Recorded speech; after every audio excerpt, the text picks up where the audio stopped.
Today I wanted to discuss precipitation, fronts, and airlifting.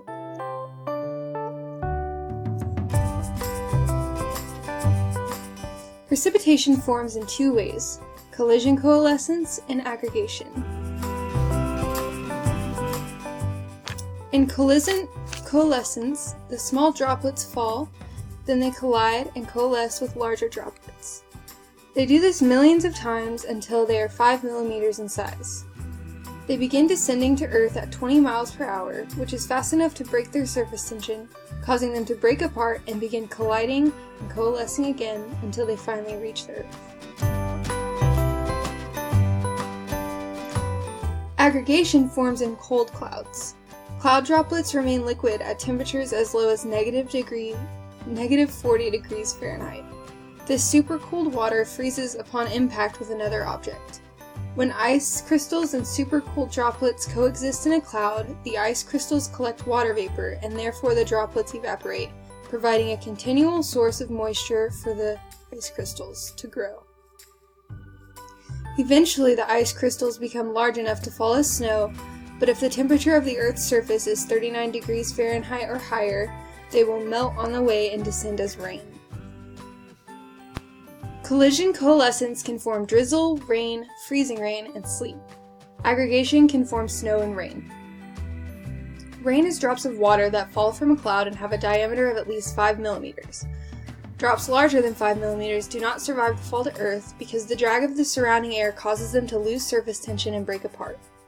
Drizzle is made up of fine, uniform drops of water which have a diameter less than half a millimeter. Freezing rain is rain that falls and freezes as it contacts the surface. Subfreezing air near the ground is not thick enough to allow the raindrops to freeze. However, they do become supercooled as they fall through the air and freeze upon impact with solid objects. Sleet happens during the winter and requires a layer of air with temperatures above freezing to overlie a subfreezing layer near the ground. These conditions cause the droplets to freeze before reaching the ground. Hail is a product of an unstable atmosphere. It is created by high updraft from cumulonimbus clouds high in the sky, where the temperature is freezing.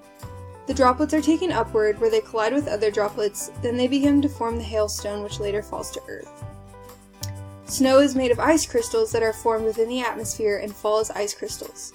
If the temperature remains under 39 degrees Fahrenheit throughout their descent, the crystals will reach the ground. If it is above 39 degrees Fahrenheit, they will melt and fall as raindrops. Fronts. There are 4 types of fronts: a warm front, a cold front, a stationary front, and occluded front.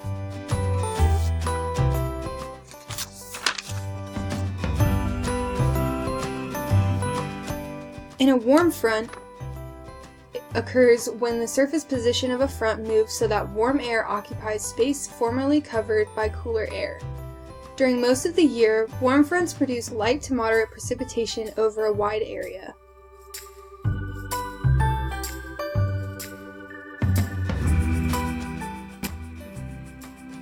A cold front occurs when cold air actively advances into regions previously occupied by warm air. Cold fronts steepen as they move, making them about twice as steep as warm fronts. They advance around 20 to 35 miles per hour, whereas warm fronts advance at 15 to 20 miles per hour. If the warm air is unstable, they can produce thunderstorms and are often associated with more violent weather.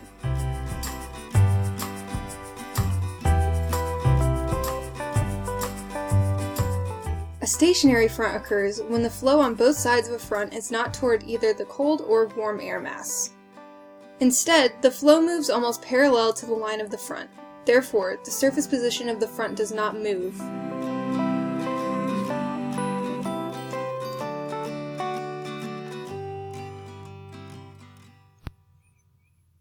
An occluded front is an active front that overtakes a warm front.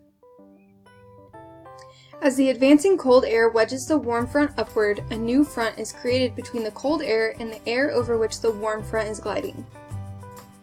The weather associated with an occluded front is, as warm air lifting may cause precipitation, as well as the front itself is capable of forming precipitation itself.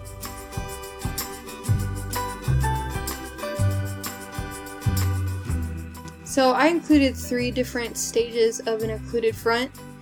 In the first stage, you can see the air behind the cold front is denser and warmer than the air ahead of the warm front. So this is dense, this is lessly packed. In the second stage, the surface cold front moves faster than the surface warm front and overtakes it to form an occluded front. So this is moving faster. This is kind of being pushed a little bit over. However, they meet right there and make the occluded front. Warm air is still being pushed up. It also causes heavy rain. The denser cold air lifts the warm air and advances into and displaces the cool air. So you can see the warm air has all been pushed up here, and now we have a light rain. The cold air is completely moved this way into the warm front, and here's our occluded front.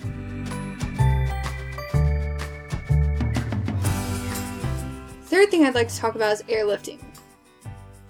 Airlifting is important because it creates weather conditions on Earth, especially thunderstorms, and can determine areas of heavy rainfall or light rainfall. As air rises, pressure around the air decreases, because pressure decreases with elevation. And when pressure decreases, it expands and cools because it has to emit energy to push the air around it away. Air cools 5 to 10 degrees Celsius per 1,000 meters, which is known as its adiabatic rate. Once it hits the dew point, saturation is reached and condensation occurs. The wet adiabatic rate is 5 degrees Celsius per 1,000 meters, and the dry adiabatic rate is 10 degrees Celsius per 1,000 meters. There are 2 different methods of airlifting I'd like to discuss. Orographic lifting is when air is forced to lift above a mountainous barrier. Adiabatic cooling during this time often generates clouds and copious precipitation.